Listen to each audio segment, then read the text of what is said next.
Welcome to online class CSR Net previous year December 2019 part 3। इस video के अंदर हम कुछ और क्वेश्चन सॉल्व करेंगे दिसंबर 19 के एग्जाम के लिए। कि हमारी जो करेक्ट मेल आईडी है वो है govt.exam11@gmail.com। देखिए फर्स्ट प्रॉब्लम इसके अंदर गिवन है ए बॉक्स, ये प्रोबेबिलिटी से आया हुआ है। देखो ये प्रॉब्लम जो है ना, तो a box containing five white 4 black balls. एक बॉक्स के अंदर 5 वाइट बॉल्स हैं। इस तरीके से हम एक बॉक्स कंसिडर कर सकते हैं जिसके अंदर 5 वाइट बॉल्स ले सकते हैं, 4 यहाँ पर हम ब्लैक बॉल्स ले सकते हैं। 2 बॉल्स आर पिक्ड टुगेदर। इस बॉक्स के अंदर से हमें 2 बॉल है जो बाहर निकालनी है at randomly from the box. What is the probability that these 2 balls are of different colour. तो इस चीज की क्या प्रोबेबिलिटी है कि ये जो बॉल्स होंगी वो डिफरेंट कलर की होंगी। तो देखिए इसमें हम कई तरीके से जैसे इस प्रॉब्लम को सॉल्व किया जा सकता है, काफी इसके तरीके हो सकते हैं। एक तरीका हम ये भी कर सकते हैं, हम वो केसेस सॉल्व कर लेते हैं जिसमें दोनों बॉल्स सेम कलर की हैं और 1 में से माइनस कर देते हैं। इस तरीके से भी हो सकता है, या फिर अलग अलग कलर निकालने की पहले ही प्रोबेबिलिटी सॉल्व की जाए। तो हम यहाँ पर जो सॉल्व कर रहे हैं हम इस तरीके से कर रहे हैं। पहले हम कैलकुलेट करेंगे प्रोबेबिलिटी गेटिंग 2 वाइट बॉल्स। मतलब इस बॉक्स के अंदर जिसके अंदर टोटल बॉल्स कितनी है, टोटल बॉल्स इसके अंदर 9 है। 9 में से हमने 2 बॉल हैं जिन्हें पिक किया है। तो 2 बॉल्स को जब हम पिक करते हैं तो हम कंडीशन निकालते हैं कि वो जो दोनों बॉल्स हैं वो सेम कलर की हैं, यानी सेम वो भी व्हाइट कलर की हैं। ठीक है, तो पहला यहाँ पर हम जो सॉल्व कर रहे हैं यहाँ हम कैलकुलेट करेंगे probability of getting 2 white balls. किस तरीके से सॉल्व होगा, देखिए इसको सॉल्व करने के लिए हम ये एक्सप्रेशन यूज कर सकते हैं। वाइट बॉल यहाँ पर कितनी है 5c2, टोटल बॉल्स कितनी है 9c2। इसको पूरा एक्सपेंड करेंगे, कैसा आएगा 5 इंटू 4 9 इंटू 8। एक्स्ट्रा के जितने भी फैक्टर्स हैं ना वो सारे कैंसिल हो जाएंगे। पूरा अगर हम इसको देखें तो ऐसे हो जाएगा 5 फैक्टोरियल डिवाइड में 2 फैक्टोरियल 3 फैक्टोरियल। इसी तरीके से यहाँ पर होगा 9 फैक्टोरियल 2 फैक्टोरियल 7 फैक्टोरियल। तो 5 फैक्टोरियल बाय 3 फैक्टोरियल को जब हम एक्सपेंड करते हैं, इसको फर्दर सिंप्लीफाई करने पर आ जाएगा 5 क्रॉस 4। इसी तरीके से 9 फैक्टोरियल बाय 7 फैक्टोरियल को अगर हम सॉल्व करते हैं तो 9 इंटू 8। तो यहाँ पर हमारे पास टोटल आ गया है, यानी अगर दोनों बॉल सेम कलर की हैं और वाइट है तो इसकी प्रोबेबिलिटी है 5/18।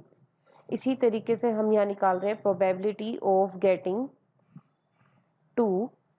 अब यहाँ पर व्हाइट की जगह दूसरा कलर इधर था हमारे पास ब्लैक, तो 2 ब्लैक बॉल्स, 2 ब्लैक बॉल्स के लिए 2 ब्लैक बॉल्स का देखिए किस तरीके से रहेगा 4c2 9c2 4 क्रॉस 3 9 इंटू 8। इसकी प्रोबेबिलिटी हो गई है 1/6। तो अभी हमने जो कैलकुलेट किया है 2 व्हाइट बॉल के आने की प्रोबेबिलिटी, 2 यहाँ पर जो हमें दी हुई है ब्लैक बॉल की प्रोबेबिलिटी। अब हम कैलकुलेट कर रहे हैं probability of getting 2 balls of same colour. 2 ball है, दोनों का कलर अगर सेम है, इस चीज की प्रोबेबिलिटी क्या होगी, यानी या तो 2 व्हाइट कलर की बॉल होनी चाहिए या दोनों ही ब्लैक कलर की होनी चाहिए। तो ये प्रोबेबिलिटी हम निकालना चाह रहे हैं। तो व्हाइट के लिए अभी हमने सॉल्व किया है 5/18 है, और ब्लैक के लिए कितना है 1/6। इसको टोटल अगर हम सॉल्व करते हैं तो देखिए हमारे पास कितना आता है, ये 8/18 यानी 4/9। तो ये हमने प्रोबेबिलिटी कैलकुलेट की है सेम कलर के लिए। पर हम क्या चाहते हैं यहाँ पर, देखिए प्रॉब्लम में पूछा हुआ है कि आर ऑफ डिफरेंट कलर्स। तो डिफरेंट कलर के लिए क्या होगा, देखिए सेम कलर की प्रोबेबिलिटी निकाल चुके हैं, तो यानी जितने भी पॉसिबल केसेस होंगे जिसमें हम 2 बॉल हैं, 2 बॉल्स को पिक कर रहे हैं बॉक्स में से, तो उनमें से इतने चांस है कि दोनों बॉल सेम कलर की होती हैं। और अगर टोटल प्रोबेबिलिटी 1 में से इसको माइनस कर दिया जाता है तो वो प्रोबेबिलिटी हमारे पास आ जाएगी जिसमें हमारे पास डिफरेंट कलर आएंगे। Probability of getting 2 balls of different color, different colour की बॉल्स अगर हमें चाहिए तो उसके लिए हम 1 माइनस सेम वाली प्रोबेबिलिटी को माइनस कर देंगे। तो देखिए कितना होगा यहाँ पर 5/9। हमारे पास देखिए जो करेक्ट आंसर आएगा ये 5/9 होगा। नेक्स्ट प्रॉब्लम दिया हुआ है the Hamiltonian of two interacting particles. दो इंटरेक्टिंग पार्टिकल हैं जिनमें से एक का स्पिन यहाँ पर 1 गिवन है, दूसरे का स्पिन इधर हमें हाफ गिवन है, और हैमिल्टोनियन हमें यहाँ पर दिया हुआ है। S1 S2 हमारे पास स्पिन ऑपरेटर्स है फर्स्ट और सेकंड पार्टिकल के लिए। ए और बी यहाँ पर कॉन्स्टेंट्स हो गए, positive constants. The largest eigen value of this Hamiltonian is. इस हैमिल्टोनियन का हमें लार्जेस्ट आइगन वैल्यू फाइंड करना है। देखिए किस तरीके से कैलकुलेट करेंगे। इस हैमिल्टोनियन में हमारे पास दो पार्ट है। एक पार्ट ये है जहाँ पर है a into S1 dot S2। तो पहले हम S1 डॉट S2 के लिए एक्सप्रेशन कैलकुलेट कर लेते हैं। देखिए यहाँ पर दो पार्टिकल है, फर्स्ट वाले की स्पिन 1 है, सेकेंड पार्टिकल की जो स्पिन है वो है 1/2। टोटल स्पिन किस तरीके से कैलकुलेट करते हैं। देखिए जब हम टोटल स्पिन कैलकुलेट करते हैं तो हमारे पास पॉसिबल आंसर्स ना यहाँ से होते हैं S1 प्लस S2 से S1 minus S2। S1 plus S2 यानी 1 प्लस हाफ। 1 प्लस हाफ कितना हो जाएगा 3/2, माइनस करते तो 1/2। अच्छा इनके बीच में भी कोई 1 के डिफरेंस पर लिखी जाती हैं वैल्यूज यहाँ से यहाँ तक, ठीक है। इनके बीच में ऑलरेडी 1 का डिफरेंस है, तो इसका मतलब पॉसिबल वैल्यूज जो टोटल स्पिन S की होगी तो दो वैल्यूज निकल कर आ रही हैं। कहने का मतलब ये है कि दो पार्टिकल है, एक पार्टिकल है जिसका स्पिन 1 है, एक पार्टिकल का स्पिन हाफ है।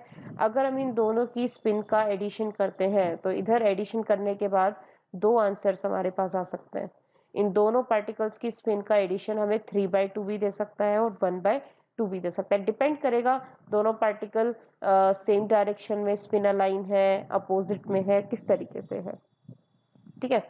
पर यहाँ पर हमें वो केस सॉल्व करना है जिसमें लार्जेस्ट आंसर मिले, लार्जेस्ट आइगन वैल्यू। तो लार्जेस्ट के लिए देखते हैं इनमें से कौन सा लेंगे, पर उससे पहले हमें सॉल्व करना होगा S1 dot S2। S1 dot S2 देखिए कैसे कैलकुलेट होगा। अगर मैं S का वेक्टर एडिशन करके लिखूं कि S जो स्पिन है टोटल हो जाएगा S1 प्लस S2 का वेक्टर एडिशन। फिर इधर अगर हम मैग्नीट्यूड ले लेते हैं, इसका जो मैग्नीट्यूड होगा इसका मैग्नीट्यूड हो जाएगा, ठीक है। मैग्नीट्यूड इसको अगर हम कैलकुलेट करेंगे किस तरीके से होगा, वेक्टर एडिशन टाइप है, S1 square plus S2 square two S1 dot S2। तो यहाँ से अब हम कैलकुलेट कर सकते हैं S1 dot S2।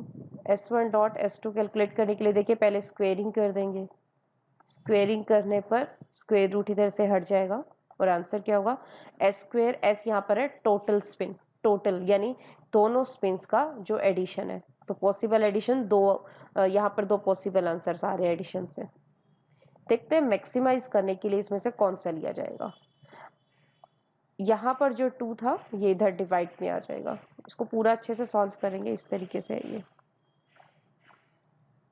2S1 dot S2 इसकी वैल्यू हमने कैलकुलेट की है यहाँ से, ठीक है।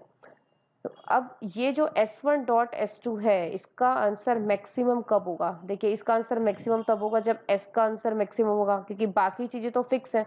S1 फिक्स है, S2 फिक्स है, S के दो पॉसिबल आंसर है।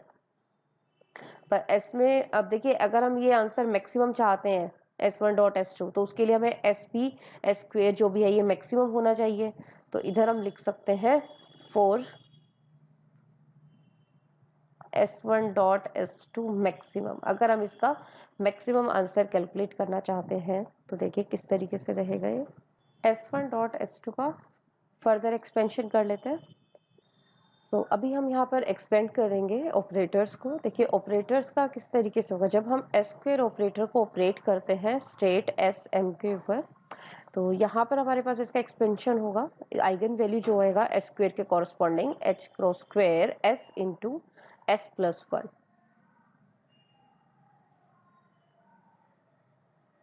यहाँ पर सेम स्टेट है ये SM, ठीक है। तो देखिए इधर हमारे पास जो इधर आंसर आया है आइगन वैल्यू का, ये हमारे पास है eigen value of S square. फिलहाल हम यहाँ पर लिख देते हैं, बाद में इसको इससे रिप्लेस कर देंगे। ये एक्सप्रेशन हो गया है S1 डॉट S2 के लिए। अब यहाँ पर हमें कैलकुलेट करना था largest eigen value of the Hamiltonian. कि जब हम इसका हैमिल्टोनियन का लार्जेस्ट आइगन वैल्यू लिखेंगे तो किस तरीके से रहेगा। आइगन वैल्यू हैमिल्टोनियन का एनर्जी होगा। हैमिल्टोनियन हमें जो गिवन है, एक बार हैमिल्टोनियन नोट कर लेते हैं इधर। हैमिल्टोनियन हमारे पास है S1.S2 B times S1x plus S2x। ठीक है, इधर जब हम आइगन वैल्यू कैलकुलेट करते हैं, आइगन एनर्जी, तो किस तरीके से रहेगा। यहाँ पर हम इनका एक्सपेक्टेशन भी ले सकते हैं, expectation of this operator plus B times expectation of S1x plus S2x। इस तरीके से इसको हम सॉल्व कर सकते हैं। अभी देखिए यहाँ पर पहले हम इस ऑपरेटर को सॉल्व कर लेते हैं। ये हमारे पास कितना रहेगा जब हम इसे सॉल्व करते हैं, एस स्क्वेयर को हम लिखेंगे h cross square s into S plus one, ये जो आइगन वैल्यू है, माइनस S1 स्क्वेयर के लिए h cross square S1 times S1 plus one, फिर S2 स्क्वेयर के लिए भी सिमिलर वे में आ जाएगा। यहाँ पर कॉमन है h cross square s into S plus one minus S1 plus one S2 plus one. अभी यहाँ पर सभी ना वैल्यूज पुट कर देते हैं। देखिए s के लिए जब हम मैक्सिमम या लार्जेस्ट वैल्यू कैलकुलेट करना चाह रहे हैं तो s का लार्जेस्ट यहाँ पर है 3/2, लिख सकते हैं for largest eigen value. Largest eigen value के लिए s यहाँ पर 3/2 ले रहे हैं। अगर s 3/2 होगा, देखिए 3/2 प्लस 1 5/2। S1 हमारे पास 1 है, 1 प्लस 1 2। S2 हमारे पास हाफ है, हाफ प्लस 1 3/2। इसे पूरा अगर हम सॉल्व करते हैं तो देखिए h cross square by 2 15/4 minus 2 minus 3/4।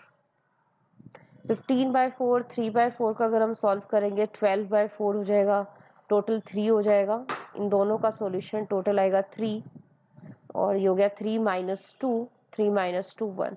Final answer हमारे पास है h क्रॉस स्क्वेयर बाय 2।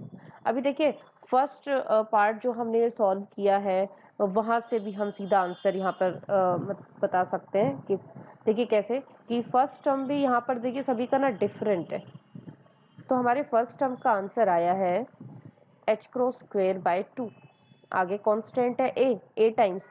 तो अगर हम इस तरीके से देखते हैं तो कोई भी ऑप्शन मैच नहीं हो रहा है, तो हमारे पास जो करेक्ट ऑप्शन हो जाएगा वो क्या हो जाएगा ए। तो यहाँ तक मतलब फर्स्ट टर्म को भी सॉल्व करके हम इसका आंसर बता सकते थे। नेक्स्ट प्रॉब्लम है कार्नोट हीट इंजन के बेसिस पर। तो यहाँ पर दिया हुआ है एक आइडियल कार्नोट हीट इंजन है जो एक्सट्रैक्ट करता है 100 जूल फ्रॉम हीट सोर्स। तो जो हीट सोर्स से हीट एक्सट्रैक्ट की जाती है उसको हम Q1 से डिनोट करते हैं and dumps 40 joule to sink. Sink को जो हीट यहाँ पर रिजेक्ट करते हैं, ये हमारे पास कितना है 40 जूल, इसको Q2 से डिनोट करेंगे। और सिंक को जब ये हीट रिजेक्ट करता है तो ये 300 केल्विन टेम्परेचर पर रिजेक्ट करता है।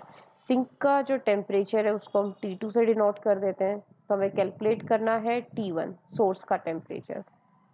देखिए यहाँ पर हम एक एक्सप्रेशन यूज कर सकते हैं Q2/Q1 is equal to T2/T1। ये जो रेशो है ये कार्नोट हीट इंजन में ओबे होता है। तो अगर हमें यहाँ से T1 कैलकुलेट करना है कितना रहेगा, T2 इधर हमें गिवन है 300, Q1 है 100, Q2 इधर हमारे पास है 40। इसको पूरा अगर हम सॉल्व करेंगे तो कितना आएगा 750 केल्विन। इसका करेक्ट ऑप्शन है थर्ड। तो इस वीडियो के अंदर भी हमने कुछ प्रॉब्लम्स जो है सॉल्व किए हैं दिसंबर 19 के। अभी और भी कुछ प्रॉब्लम्स रहते हैं जिन्हें हम आगे वीडियोस के अंदर सॉल्व करेंगे। इसके अलावा अगर आप लोगों का कुछ भी क्वेरी है या कोई भी किसी भी एग्ज़ाम के लिए आप फिजिक्स के एग्ज़ाम के लिए सॉल्यूशन चाहते हैं तो आप कमेंट बॉक्स में लिखकर हमें बता सकते हैं। और ऑनलाइन कोचिंग के लिए आप लोग हमें मेल कर सकते हैं। हमारा मेल आईडी है govt.exam11@gmail.com। Thank you.